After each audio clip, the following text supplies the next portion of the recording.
আপনি যখনই শিবলিঙ্গে বেলপাতা নিবেদন করবেন তখনই প্রথমে বেলপাতাটিকে ভালো করে গঙ্গা জল দিয়ে বা অন্যান্য যে কোনো পরিষ্কার জল দিয়ে ধুয়ে তারপরে এই মন্ত্র জপ করতে করতে বেলপাতা শিবলিঙ্গের উপর নিবেদন করবেন। এতে দেখবেন মহাদেবের বিশেষ কৃপা দৃষ্টি দ্রুত লাভ হবে।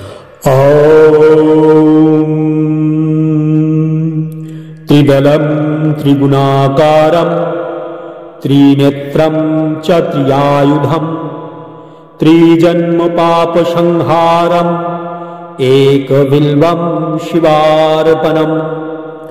ওম শ্রী শম্ভো সদাশিবায় নমঃ। বিল্বপত্রাণি ধারয়ামি।